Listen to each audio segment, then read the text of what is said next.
It doesn't feel so much like fall. It feels like tail end of summer, but glad you're all here to join with us today.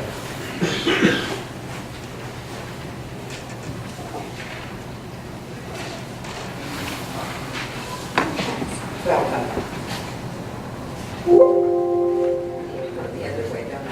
Uh-huh. Just testing. Please join me in saying, as we do every week, wherever you are and wherever you are on life's journey, you are welcome here. Now, please join me and stand as you are able to do our gathering songs. First one is I'm Gonna Live So God Can Use Me.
Well,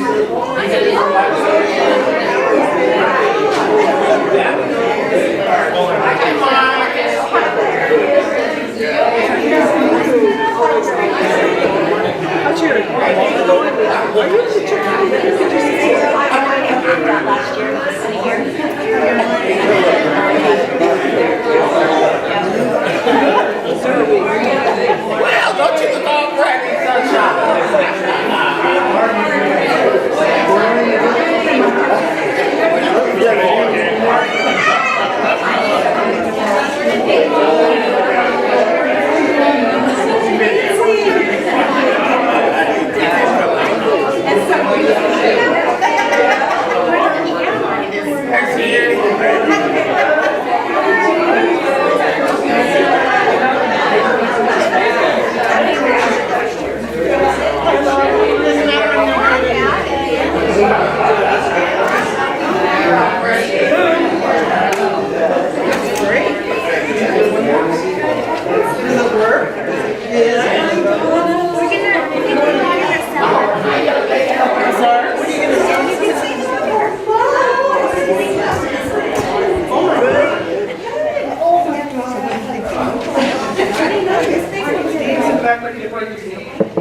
All right. Okay, please join us in our centering prayer now.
Join with me in one voice.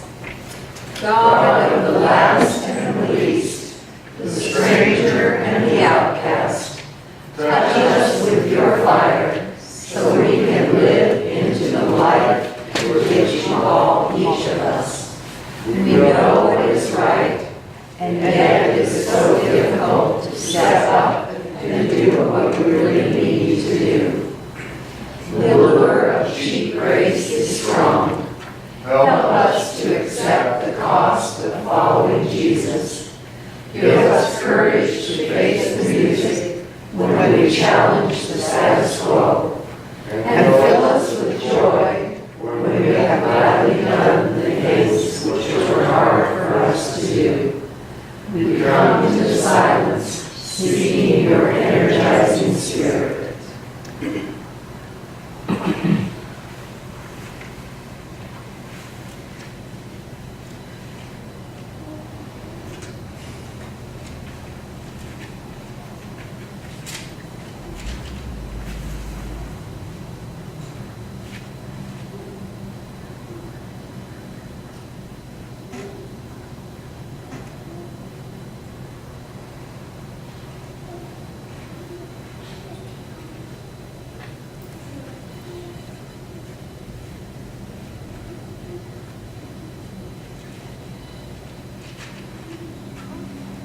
And we respond. We are ready to be your agents in our world.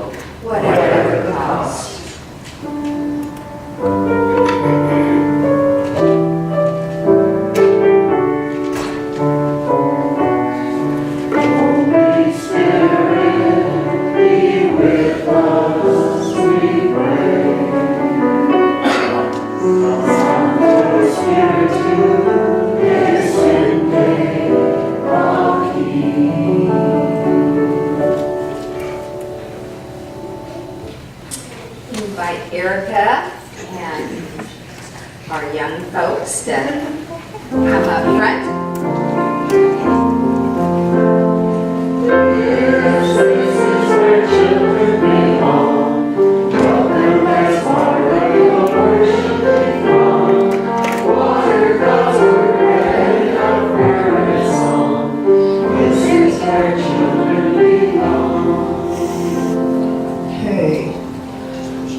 I haven't been in church the last couple of Sundays. How are you? I'm good. Yeah? Well, I'd like some bubbles to show to share. Always. I love your answers. I'm glad to see you, Miss Katie. And Rodney, thank you for coming up and joining us. I have a word. What? Well, I love. Okay, well, I have a word up here, and it's a tough word. But we're going to talk about it, okay? Katie, you might have some information to chime in. Okay, what does that say? Racism. Do you know what that word means? Yeah? Can you give me in a nutshell? When people don't really accept someone how they look or where they're from, and maybe someone's from a different culture or from a different place, and maybe they're treated differently and talked about in that way. That is right. What I love about that particular word, I want you to look at how rusty and decrepit that word looks like it's. And that's what we need to remember. So I have kind of another illustration here. I'm going to put on the next picture, which is a lovely quote. I have a really good illustration for us here. I can open my bag. Would you hold the microphone?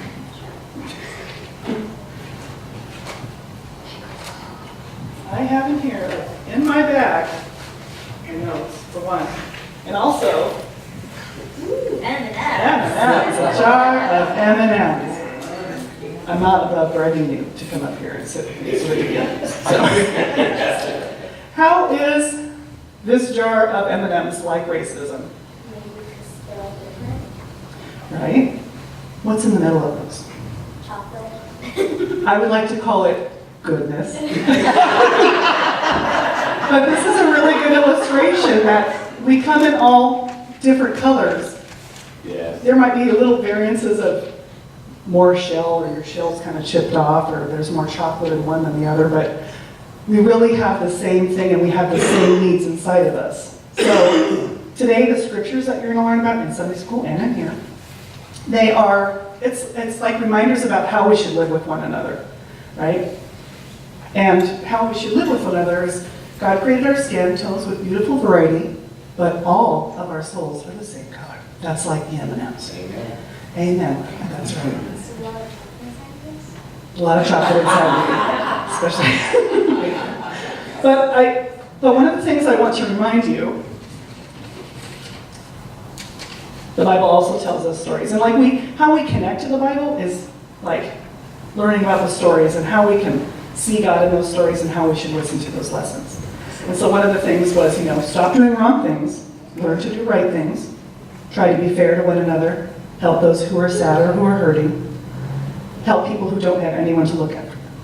Those are all things that we should be doing, regardless of our colors and what's going on with us, okay? So our thing is to do love, do justice, love kindness, and walk humbly with our God, right? Those are all good lessons. But this was a tough lesson to kind of come up with a real quick for kiddos. I didn't know who I was going to have up here, so bear with me. But these were, Annie said it the best with her definition, and I really want to thank you for being such a astute young lady. And Katie, with the admonition, my friend. Okay, well, let's bow our heads and we'll say a little prayer, and then we'll go eat these M&Ms in Sunday school. My mom would love that. Dear God, create in us and sustain in us a new mind and a heart that will enable us to see brothers and sisters in the faces of those divided by racial categories. Give us the grace and strength to rid ourselves of racial stereotypes that oppress some of us while providing entitlements for others. Help us to create church and nation that embraces the hopes and fears of oppressed people of color, where we live as well as those around the world. Heal your family, O God, and make us one, and empower us to live our dreams in the world. In your loving name, amen. Okay, let's go eat these M&Ms.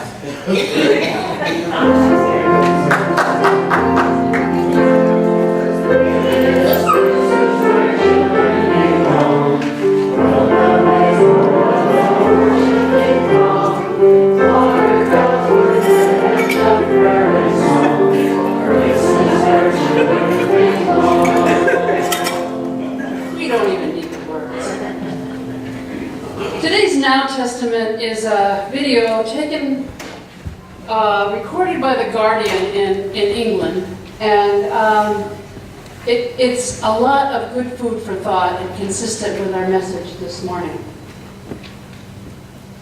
So I have a question for you. Are you non or are you anti?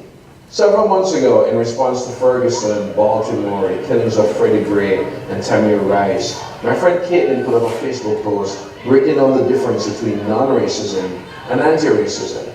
Most of us are non-racist because racism is looked upon as some moral lapse. We feel quite self-assured by simply not being racist. I'm not a bigot. I don't sing that N-word when my favorite rap jam comes on. I didn't vote for that guy. I'm not burning any crosses. I'm not a skinhead. I don't, I won't, I'm not, I've never, I can't. What you end up with is an entire moral stance, an entire code for living your life and dealing with all the injustice in the world by not doing a damn thing. That's the great thing about none. You can pull it off by simply rolling over in your bed and going to sleep. So why are you sitting at home and watching things unfold on TV instead of doing something about it? Because you're a non-racist, not an anti-racist. Now do this for me. Take the C out of racist and replace it with a P. I'm not a rapist. I'm not friends with any rapist. I didn't buy that rapist last album. All these things that you're not doing. Meanwhile, people are still getting raped, and black boys are being killed. It's not enough that you don't do these things. You're going to bed with a clear conscience is not going to stop college students from getting assaulted. You thinking climate change is terrible is not going to stop climate change. You being so assured that you're not anti-black, anti-Muslim won't stop the next hate crime. And it's wonderful that you recognize how brave gay people are when facing persecution, but they aren't the ones who need to be brave. We need to get active. We need to hold people accountable. We need to accept that what hurts one of us hurts all of us. And we need to stop thinking that injustice going on in the world isn't to an extent our fault. We need to stop being non and start being anti. Racism is a business. For centuries, it has underpinned global economic exploitation. And like any successful business idea, it needs great marketing, PR, and advertising.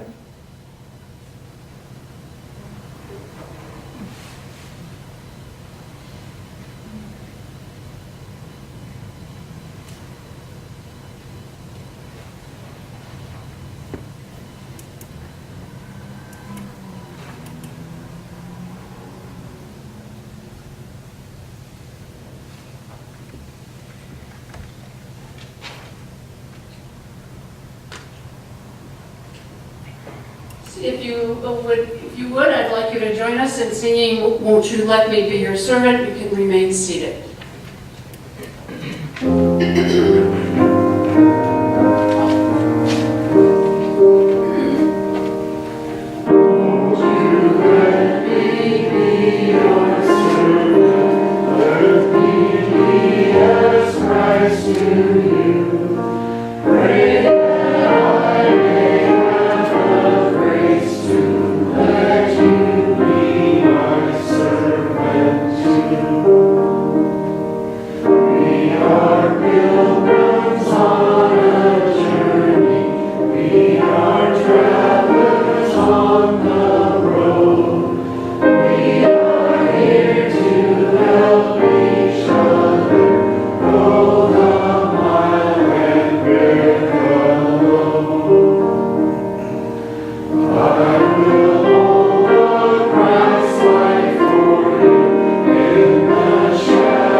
Shall find such harmony.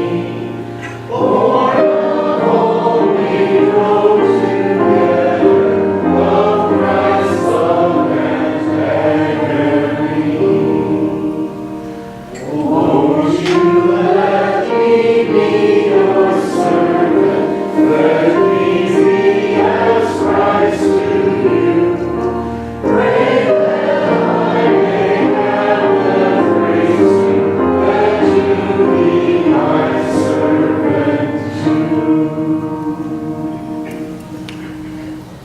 words from tradition this morning are taken from Joshua chapter 24, 14 through 22 from the Message. So now, fear God, worship Him in total commitment. Get rid of the gods your ancestors worshipped on the far side of the river, the Euphrates, and in Egypt. You worship God. If you decide that it is a bad thing to worship God, then choose a God that you would rather serve, and do it today. Choose one of the gods your ancestors worshipped from the country beyond the river, or one of the gods of the Amorites, or on whose land you're now living. As for me and my family, we will worship God. The people answered, we'd never forsake God, never.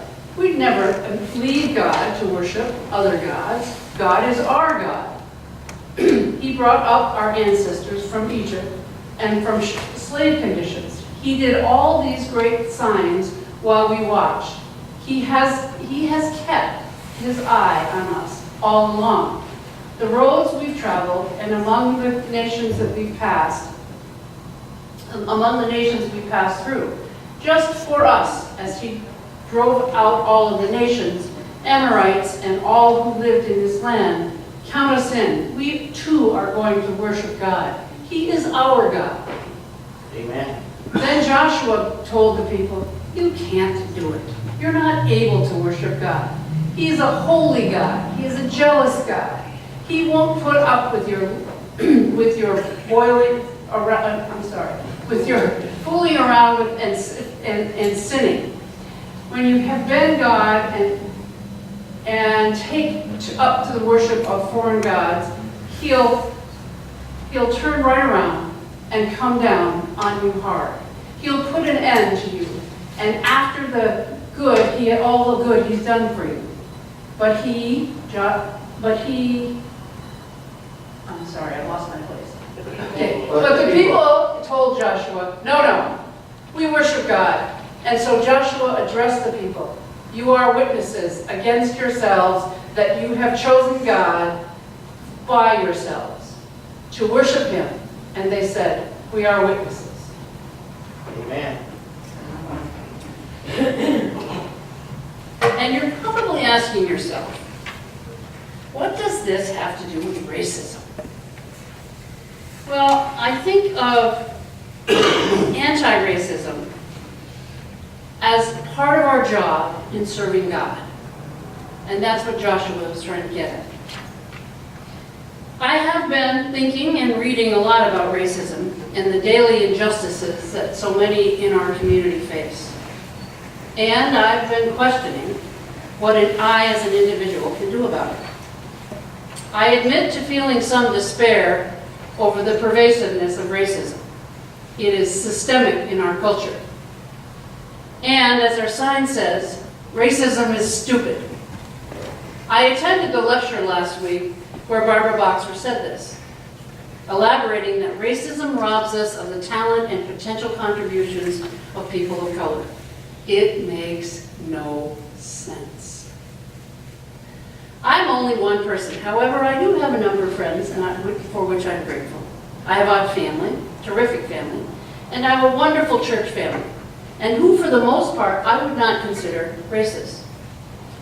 But as the Now Testament just illustrated, being non-racist is not the same as being anti-racist.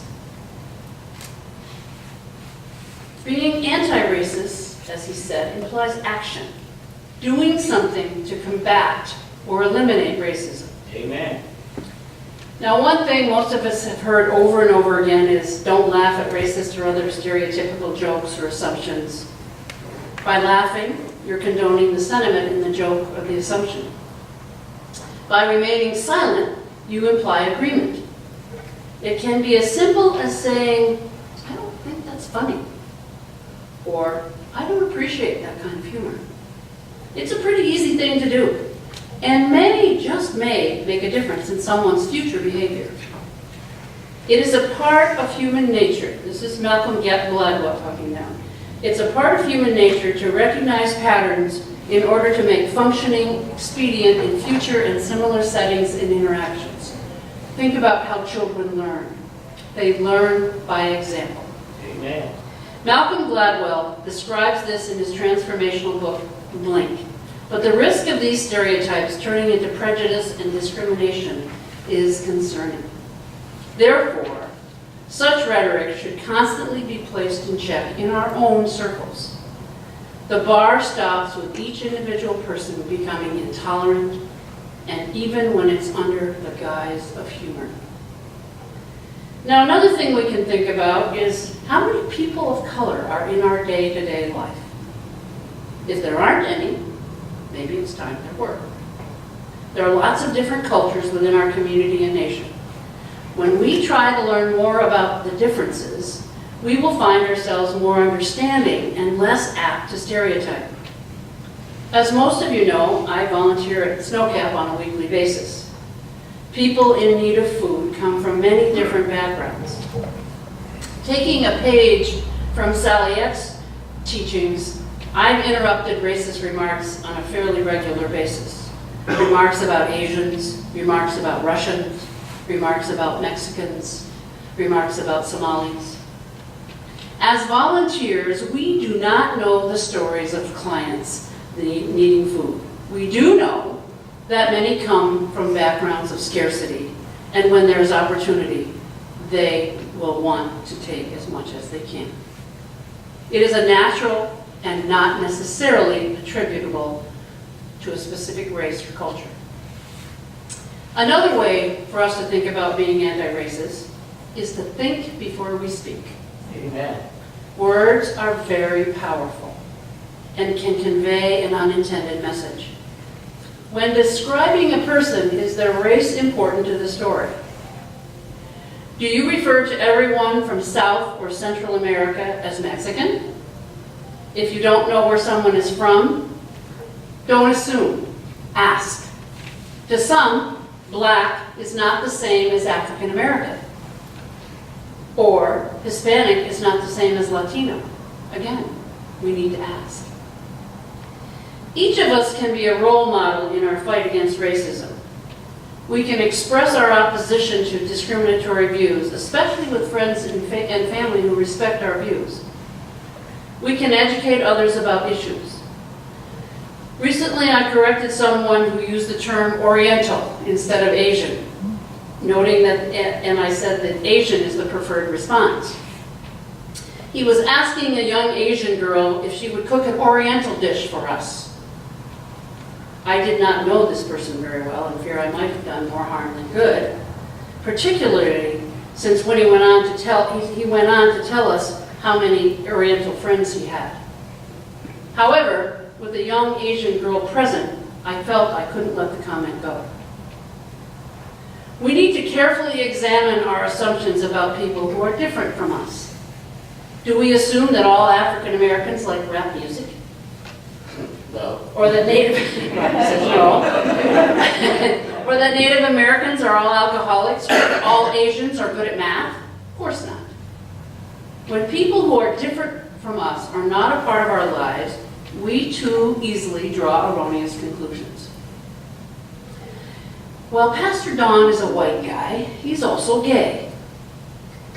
He was also the first gay person a number of us in this congregation had the opportunity to get to know. A number of assumptions were examined and revised based on that experience. As individuals, we need to be active consumers of media and news. According to Christine Nagaria, the stereotypes in the media are some of the most dangerous and most prevalent representations of minorities in this country. Without much thought, we can easily take in stereotypes and have them reinforced throughout commercials, actors' roles in movies, and types of news stories that are predominantly portrayed. I was thinking, as I was going through this morning, of the olden days watching cowboy and Indian movies. Think about the portrayal of Indians in those episodes. The Lone Ranger, all of them. Being conscientious about what we watch and what we listen to is so important. She goes on to say, we as a society have to actively confront this issue. She believes that once the masses, particularly the majority of white Americans, unapologetically stand for the cause, the problem will recede, and the senseless losses of life, driven by stereotype-instigated fear that we've seen over the last few years, will too. While I appreciate what she's saying, I am not optimistic that the majority of white Americans will stand against racism in the years to come. It's too institutionalized. The National Network to End Domestic Violence purports that we need to recognize the importance of challenging racial injustice in our fight to end domestic violence. In one of their 8 everyday ways to fight racism, the concept of colorblindness is challenged. It is a pervasive myth that we live in a post-racial society where people don't see color. Perpetuating a colorblind ideology actually contributes to racism. I was at a book discussion of Jodi Picoult's Small Great Things that has a serious racial component. Excellent book. During the course of the discussion, a friend of mine insisted that she's colorblind and not a racist, yet related several stereotypical representations of blacks during the discussion. I don't think she ever got it. When Dr. Martin Luther King Jr. described his hope for living in a colorblind world, he did not mean that we should ignore race. It is impossible to eliminate racism without first acknowledging race. Being colorblind ignores a significant part of a person's identity and dismisses the real injustices that many people face as a result of race. We must see color in order to work together for equity and equality. Amen. I do believe that we as individuals and as a church can make a difference. As individuals, we can explore unfamiliar situations, putting us in touch with other races or cultures. Also, we can support anti-racist and anti-prejudice organizations with financial donations, as well as being an advocate for groups working towards the same goal. As a church, we can support and join the work of the Peace and Justice Ministry team. They have given us an opportunity to learn more about oppression, and racism is certainly a form of oppression, and provided us with some tools for interrupting it in our daily lives. They have taken an active role in a number of efforts outside the church that have addressed racism and other forms of injustice. Now, although we've had discussions about white privilege on several occasions during Don's sermons, some of us feel a bit defensive about the whole concept. If you're a white American, you have white privilege. It does not necessarily mean getting special treatment or taking from another race because we're white. We have mentioned a number of ways that highlight white privilege among them are the way people are portrayed in the media. Most people in the media are white. We don't control having white privilege if we are white, but it may help to recognize that it exists. And related to the concept of white privilege is that of Christian privilege. And I just learned about this recently and hadn't ever thought about it. It's one of the most underrated privileges out there, but undoubtedly one of the most prevalent in American society. Christian privilege means that the holidays our religion celebrates will always be realized. We'll always have a day off from work or school on a Christian religious holiday. This is not necessarily true for holidays practiced by other religions, and I learned this kind of the hard way. I had a young man who was Jewish who was working for me, and he asked if he could have Yom Kippur off. I said, sure, why not? It's religious freedom. I checked with Human Resources. Oh no, he can't. And I said, why not? Because that would just others would abuse this privilege, and besides, they get the Christian holidays off anyway. Know something. You are more likely to be protected as a Christian than any other religion in America. Hope you don't think I've strayed too far, but only to discuss what we can do to address racism, because it's often mixed up or combined with other illustrations of injustice. As one example, women and men of color are routinely treated more harshly than whites by the justice system. And we know men consistently earn more money than women for the same job. You cannot fight one form of injustice and not fight against others. Many survivors of domestic violence also face racism and other forms of oppression. I could go on. I can't go on without saying, though, we recently experienced multiple issues of injustice in the Supreme Court nomination and subsequent investigation process. We can't fight all the battles at once, but as individuals and a church, we can make progress. I am trying to be more optimistic, but the political climate we live in is not encouraging. I was struck by a comment in the New York Times from a woman reacting to the conviction of Officer Jason Van Dyke in Chicago. The Times requested comments on whether readers thought it might be a turning point in police shootings of black people. She wrote, "I certainly hope that this is a turning point, but I sincerely doubt it. Racism runs deep in this country, and it isn't going away. I think it will take at least 50 years for things to change. I thank God every night that my son is white. I cannot imagine what it must be like for mothers of black boys." With the help of God and the example of Jesus, maybe it won't take 50 years. Amen.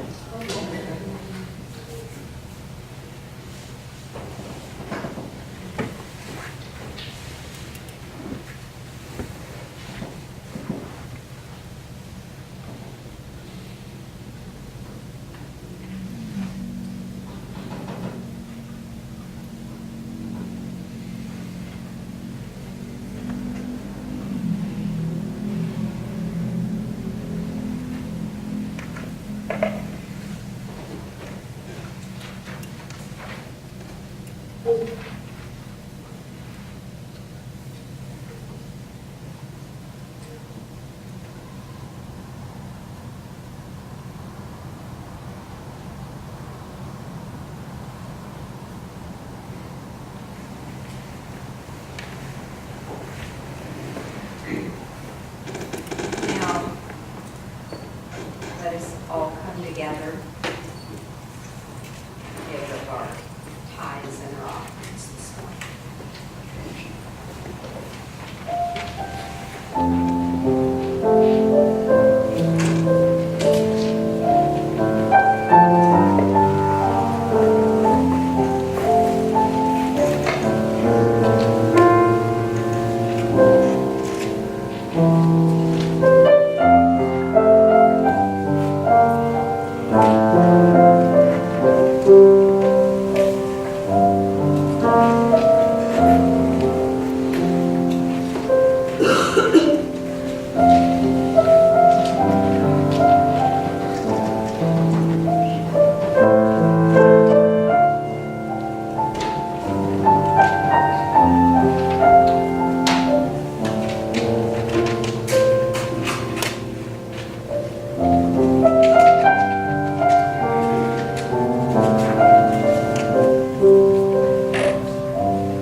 increase our love for one another, and send us forth into the world in courage and peace, rejoicing in the power of the Holy Spirit. Amen.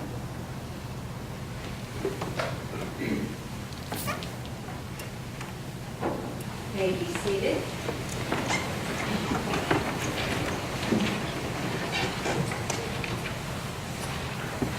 Now is the time in our service to share our joys and concerns that you bring forth this morning.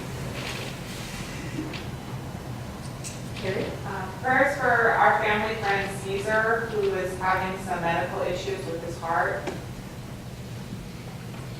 Carrie asks for prayers for their family friend Caesar, who is having medical issues with his heart. God of love, we thank you for your presence. Blair? Prayers of solace for the family of B. Hall, who died on Monday. Blair asks for prayers for the family of B. Hall, who died on Monday. God of love, We thank you for your presence. Rodney? I'm asking prayers for not only me, but my friend Sam and my friend Douglas. Sam is the one that kidnapped the girl that was on 82nd Street last week, and the police shot and killed him. So I'm asking prayers for their family and his Douglas. So. Rodney asked for prayers for his friends Sam and Douglas, who was involved in the police shooting and killing Sam. Yeah, Sam. Sam. Yeah. Okay. God of love, We thank you for your presence. Diana? Prayers of safety for Pastor Don and the Holy Land, Israel, and also for Greg Mulvey, who's going next week, is that right? Israel? Yes, I would like to also, on Diana, follow up on that and say that I will be traveling to Israel next week, on the 25th actually, and if anybody has any specific prayers they would like me to take with them to the Holy Land, I would be glad to accept those next week in third service, and take your prayers and offer them at the Holy Land. Awesome. Diana asked for prayers for Pastor Don and also for Greg, who will be traveling to the Holy Land next week and is making an offer to us for any prayers that we would like to send with him. God of love, We thank you for your presence. yes. I'm very inspired by Blair's message, and I'm also wanting to encourage people to get out the vote, because right now there is work present to discourage people and to put people of, I don't know, different race off the voter rolls. And this, we need to encourage, I don't know how to get this stopped, you know, in different states like North Dakota and Georgia, and we just need to have everyone have an opportunity to vote. Jan expresses her concerns with voting. She's inspired by Blair's message this morning and a message to all of us to get out and vote. We can all make a difference and try to end the discriminations or whatever for voting. That is our right and that is our privilege. So we can each make a difference in doing that. God of love, We thank you for your presence. Steve. Just a prayer for the people in Florida that were impacted by the hurricane, and all the workers that are helping them recover that. Steve asked for prayers for the people of Florida and the responders of helping them with Hurricane Michael, the devastation that they have suffered this past week. The entire communities have been wiped out, and they're still searching for bodies. So, God of love, we thank you for your presence. Yes, I'd Marge. like to pray for the thousands and thousands and thousands of people in Indonesia that were severely impacted and all the families that were lost there. Yes. Marge asked for prayers for the people of Indonesia suffering from the earthquake and the tsunami following that thousands have been lost there. God of love, We thank We you. thank you for your presence. yes. Question, continued prayers for Doug Rose as he goes through his treatment for his pancreatic cancer. Cammie asked for prayers for Doug Rose, who is going through his treatment for pancreatic cancer. God of love, We thank you for your presence. let us pray. Oh God, hear our prayers for our friends and our families through health issues, through natural disasters. Surround us all with your love.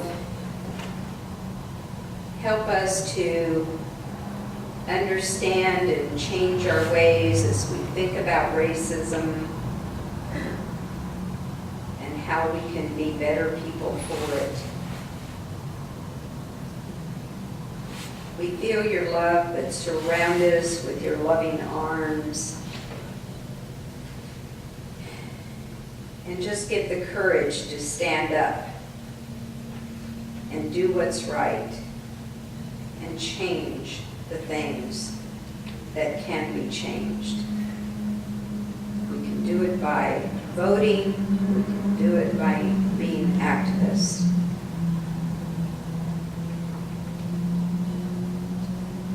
In your many beautiful names, we pray. Amen. Join me in the prayer. Eternal Spirit, Earth maker, pain bearer, life giver, source of all that is and that shall be, Father and Mother of us all, loving God, in whom is heaven, the hallowing of your name echoes through the universe. The way of your justice be followed by the peoples of the earth. Your heavenly will be done by all created beings. Your commonwealth of peace and freedom sustain our hope and come on earth. With the bread we need for today, feed us. In the hurts we absorb from one another, forgive us. In the times of temptation and test, spare us. From the grip of all that is evil, free us. For you reign in the glory of power that is love, now and forever. Amen. I did forget to include in the prayer, Greg, safe travels for you and continued safe travels for Pastor Don as well. Our peace moment today is from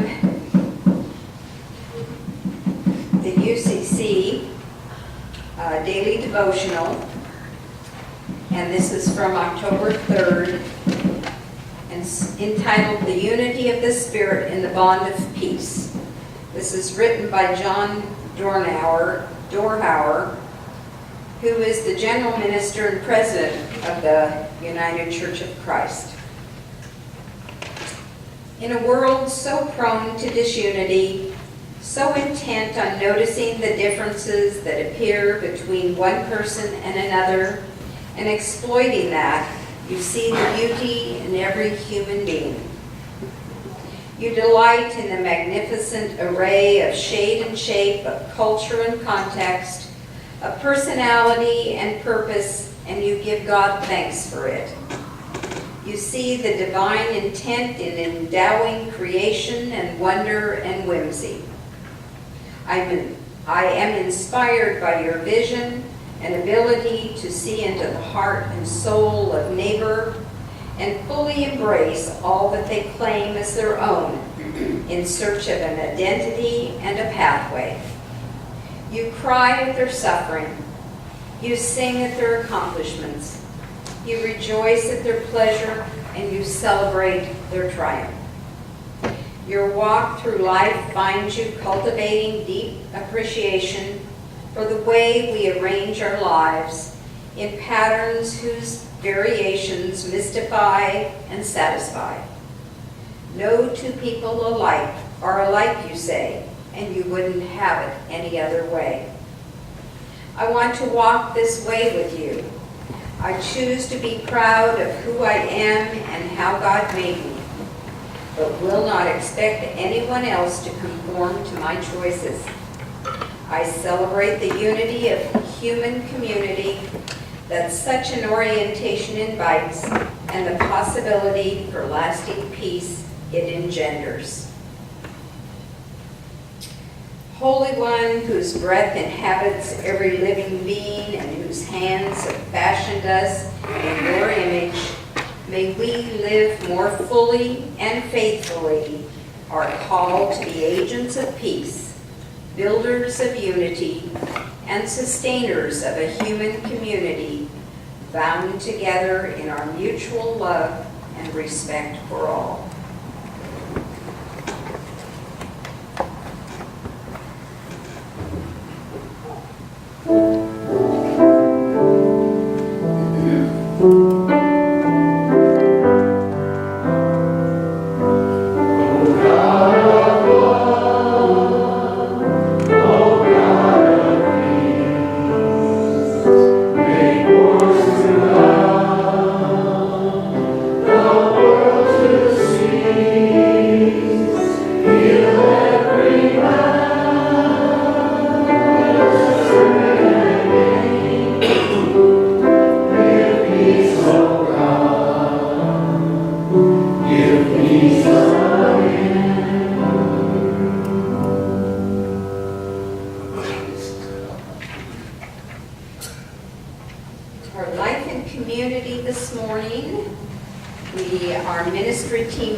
For the Mission and Outreach Ministry team.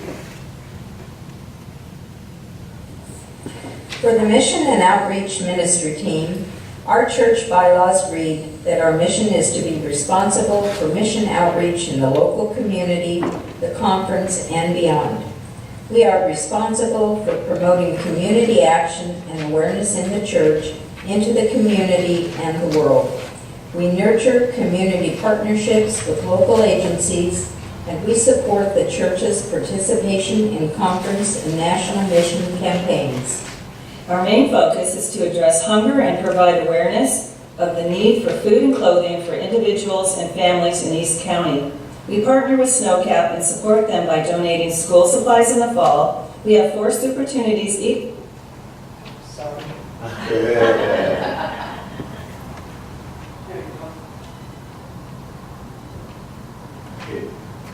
Cut us off, didn't I? I'll fix it.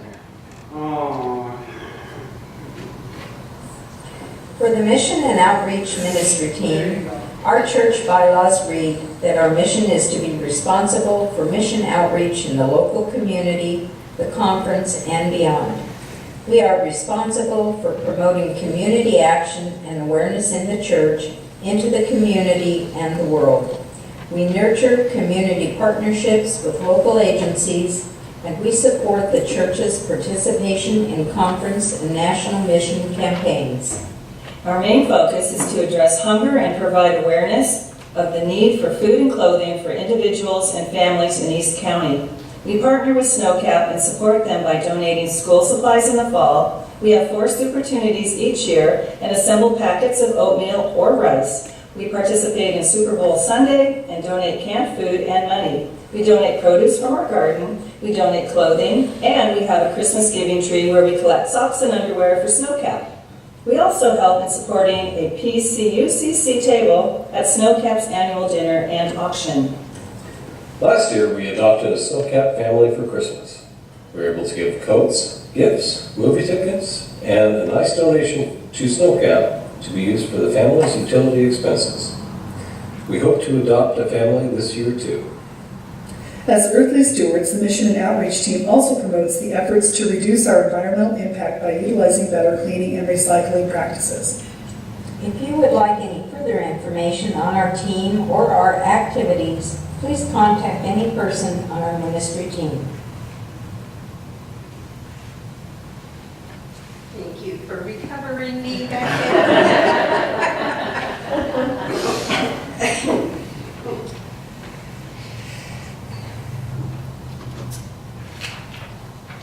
All right, well, let's not go there yet. Let's do some announcements first before our parting song.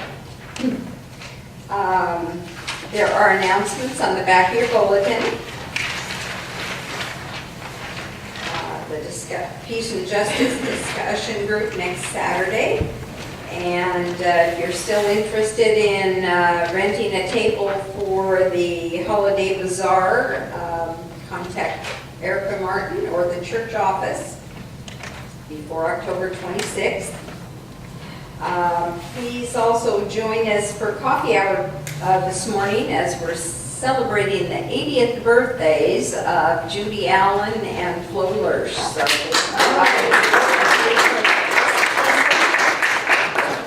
and beginning Tuesday, November 6th, we will be up and running with our community dinners on Tuesday night. So if you care to come volunteer, or if you'd like to do a meal with us on a Tuesday, see Blair or myself, and we'd love to have you join us. So, and anybody is welcome to come to our community dinners. It's open to the church, it's open to the community. So come join us.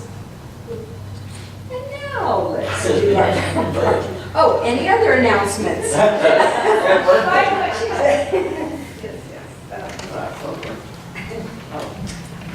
First of all, I've been collecting names for table sponsors for the holiday tea that we will do the second Saturday in December. And if you are willing to sponsor a table, which means providing the dishware and decorating the table and having lots of fun, then see me. I have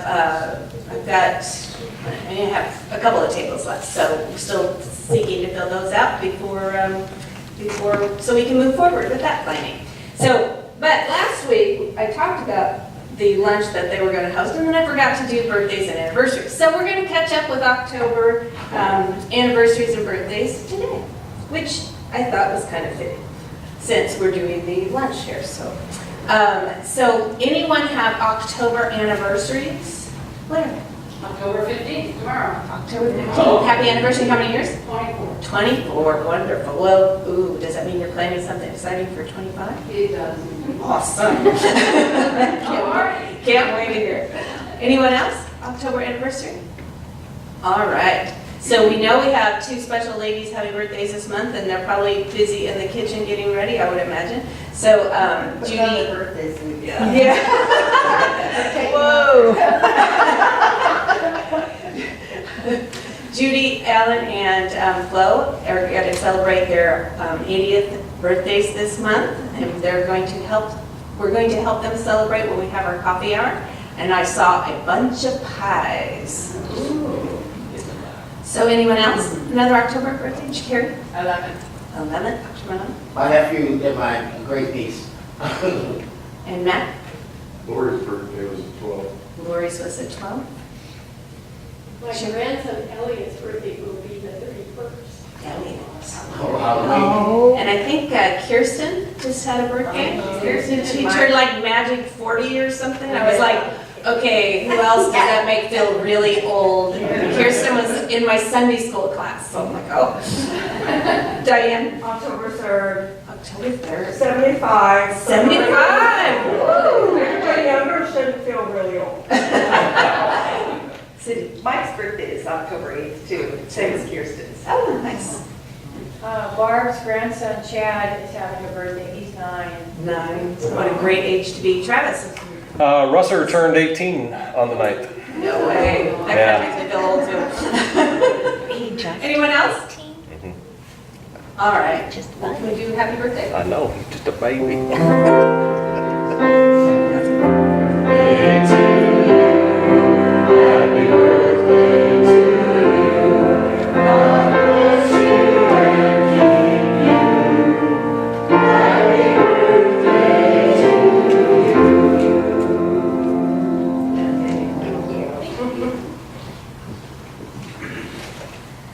All right, now for our...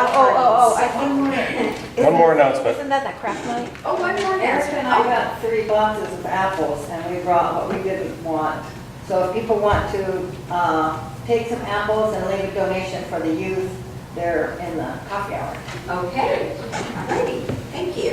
Or give it to Erica, donation. Okay. All right, please join me and stand as you are able for our closing song, Here I Am, Lord.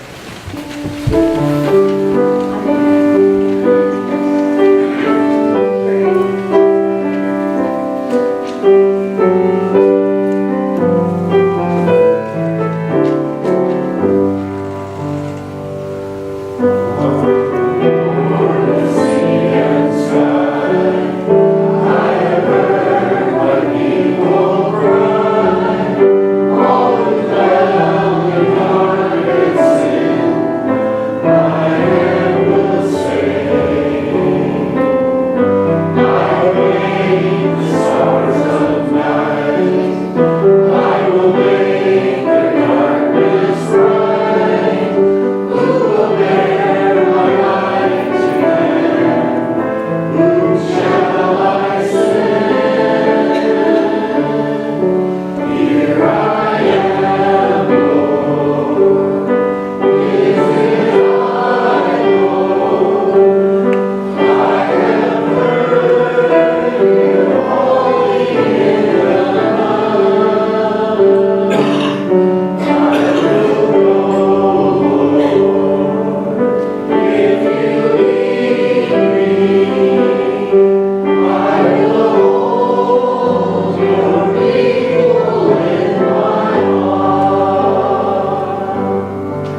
bless you and keep you this day and into the week ahead.